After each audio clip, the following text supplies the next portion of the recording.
యోహాను సువార్త 14:18 మిమ్మును అనాథులుగాను విడవను, మీ యొద్దకు వత్తును, కొంతకాలమైన తర్వాత లోకము నన్ను మరెన్నడూను చూడదు.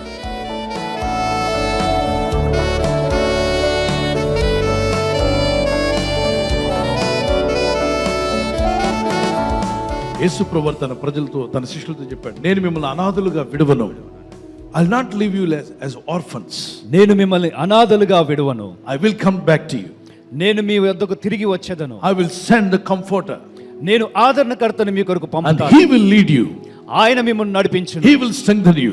ఆయన మిమ్మల్ని బలపరచును. I'm going to give you a person who is going to help you. మీకు సహాయం చేయడానికి మీ ఒక వ్యక్తిని నేను ఇస్తాను. That's a great opportunity. అది చాలా గొప్ప భాగ్యము. How many of you want a helper?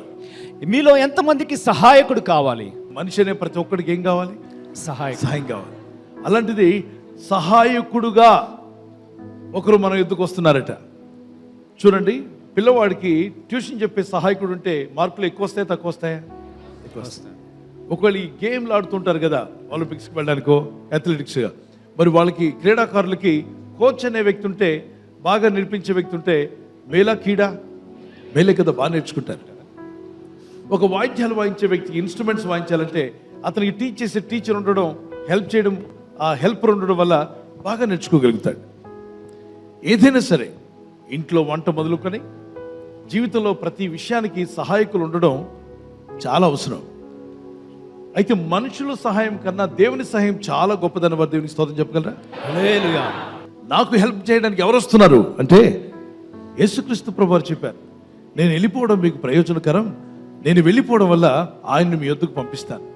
లోకము ఆయనను చూడలేదు, ఈ లోకంలో ఉన్న వాళ్ళు ఎవరు ఆయన చూడలేరు, కానీ మీరు చూడగలుగుతారు. మీరు ఆయన్ని కలిగి ఉంటారు, ఆయన అనుభవిస్తారు, ఆయన సహాయం మీకు అందుతూ ఉంటుంది. కానీ లోకస్తులకు తెలియదు, లోకంలో ఉన్నోడికి అర్థం కాదు. కానీ మీకు మాత్రం సీక్రెట్ హెల్పర్ ఉంటాడు. మీరు ఎక్కడికి వెళ్ళినా ఆయన మీతో ఉంటాడు, మిమ్మల్ని బలపరుస్తాడు, ఆదరిస్తాడు. ఆయనకి కొన్ని నామాలు ఇవ్వబడ్డాయి. ఆయన ఎవరో కాదు పిల్లరా, హోలీ స్పిరిట్ ఆఫ్ గాడ్. యేసు ప్రభుని గ్రహించేలాగా, నమ్మేలాగా మనలో ఉండి సహాయపడేవారు, మనతో ఉండే వ్యక్తి పరిశుద్ధాత్ముడు. అనండి ఒకసారి, పరిశుద్ధాత్ముడు. ఈరోజు ఆ పరిశుద్ధాత్ముడు నా ప్రక్కన, మీ ప్రక్కన, అందరి ప్రక్కన ఉన్నాడు. కానీ ఎవరైతే ఆయనతో బాగా ఫెలోషిప్ చేస్తారో ఆయన ఆలోచనలు మనలోకి పంపిస్తాడు, ఆయన తలంపులు మనలోకి పంపిస్తాడు.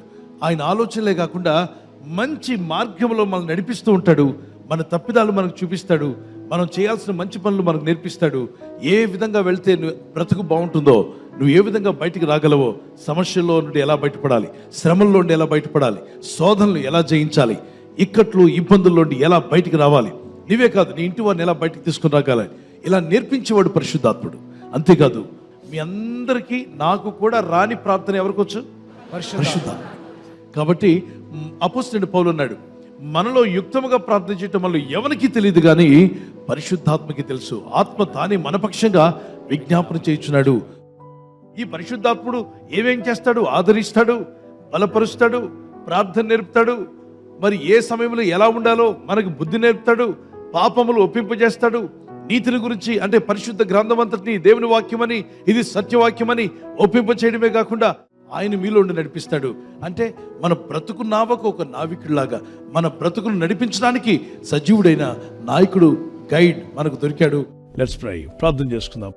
పరిశుద్ధాత్మ మీరు నాతో రావాలి ప్రభా, నీ సన్నిధి కాంతి నా మీద రావాలి ప్రభా, నన్ను నడిపించు ప్రభా.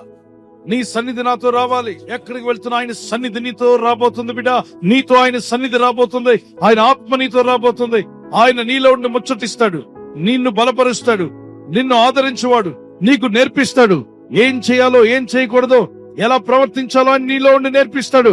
నీ ప్రవర్తనను మారుస్తాడు ఆయన, నీ ప్రాచీన స్వభావాన్ని తీసివేస్తాడు. నువ్వు ఒక నూతన వ్యక్తిగా మారబోతున్నావు. ఆయన మహాజ్ఞాని, నీకు ఎలాగైనా విడుదలిస్తాడు, నిన్ను ఏ విధముగా బాగు చేస్తాడు. నీ రోగములు తొలగించేవాడు, నీ బాధలు తీసివేయవాడు, నీ కన్నీరు తుడిచివేస్తాడు. పరిశుద్ధమైన మా ప్రియ తండ్రి, నీ యందు విశ్వాసంతో ప్రార్థిస్తున్న ప్రతి కుటుంబాన్ని, ప్రతి ఇంటిని, ప్రతి వ్యక్తిని దర్శించిన ఆయన ఈ రాత్రి నెమ్మదితో పండుకొని సురక్షితంగా కాపాడబడినట్లుగా నీ అగ్ని కంచి వేసి మమ్మల్ని కాపాడండి. మీ చిత్తములో కొనసాగే కృప అందరికీ దయచేయమని యేసుక్రీస్తు ప్రశస్త నామములో వీరందరికీ చక్కని నిద్ర దయచేసి తెల్లవారు లేచి కృపను మాకిమ్మని క్రీస్తు యేసు నామములో అడిగి వేడుకుంటున్నామా పరలోకపు తండ్రి. ఆమేన్, ఆమేన్. God bless you. ఈ వాగ్దానం మీతోనే కాకుండా అనేకులకు షేర్ చేయడం మర్చిపోవద్దు. అలాగే ఈ యొక్క ఛానల్ సబ్స్క్రైబ్ చేసి ఇతరులతో కూడా చెప్పి సబ్స్క్రైబ్ చేయించండి. Good night. God bless you.